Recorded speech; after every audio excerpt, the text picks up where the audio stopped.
Hey guys, welcome back to the channel. Today we're going to be taking a look at the Stanley pour over brew. Check it out. They sell this on Amazon and it's very nice and convenient because you don't need a paper filter and it's only a few moving parts and it's pretty sturdy. So today we're going to brew some coffee and do a full review to see how we actually like it. We find ourselves in the beautiful coffee farm of Nicaragua. It's actually my coffee farm that I'm working on building. So we have some fresh coffee ready to go. So let's go ahead and get started and give it a shot. It's my favorite time now. Let's go ahead and brew some coffee. So here I have a 1-pound propane tank that I bring with me, and I have some water. So we're gonna go ahead and get the water boiling so we can make sure that we can get brewing. I'm gonna turn that on, get some water going. And let's take a look at the units that the product comes with. So this is what we call the pour over right here. Inside, you'll see that you have a metal cone that's been perforated with small holes. So that means that you don't need a paper filter. Actually, you can even remove it and wash it and put it back together. So I give that an A+ because it's very nice and convenient and it's pretty solid. You also have some measurement units here that you can guide yourself how much water to put in there. You have a little lip you can grab it at, and it has a lip on the outside here where you can sit it on top of the cup. So let's look at the cup. So the cup itself is a nice little thermal unit. It has a lid, which is nice, and it's also stainless steel and the same material as the pour over.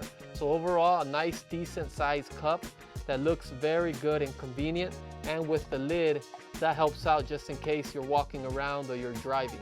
Too bad it doesn't have something to close the lip here so you can seal it fully. But overall, I would say that it looks like a good product and good quality so far. This is for a 12 ounce. While the water is starting to steam up, we're gonna go ahead and grind some coffee. The beans we have here is from the Immense Coffee Movement channel, which is my YouTube channel. And the beans were grown right behind me in these mountains of Nicaragua from my family's farm that I'm working on rebuilding. So we're gonna use the coffee grinder just to go ahead and bring this down to the right grind levels and put it into our pour over. We're gonna go ahead and fill it up to the top with some beans.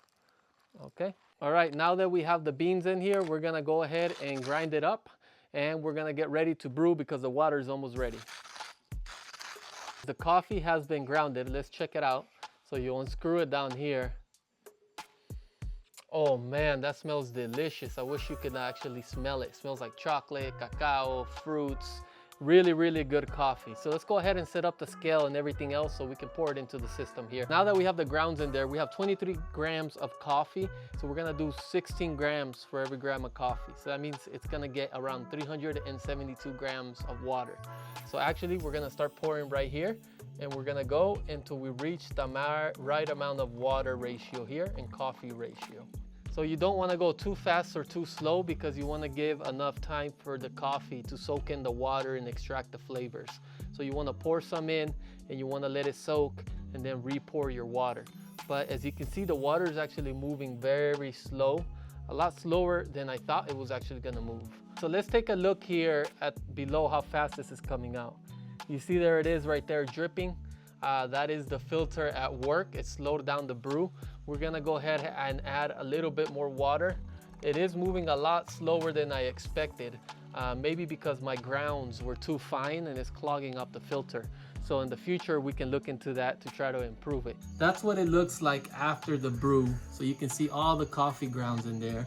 So you can go ahead and rinse that with water, unscrew this and go ahead and clean the filter like I showed you earlier in the beginning of the video. But what's important in here is the liquid gold. We have the actual cup of coffee that we've been looking for. So let's go ahead and try it. Before trying the coffee, I thought to myself, well, we need to go to an actual coffee plant here in the farm. Check it out. It is coffee season here in Nicaragua, and look at all these red cherries here. How beautiful that is. And what we're about to try in this cup, it's actually coming from these plants here in the mountains of Nicaragua. So let's go ahead and give it a shot. Woo!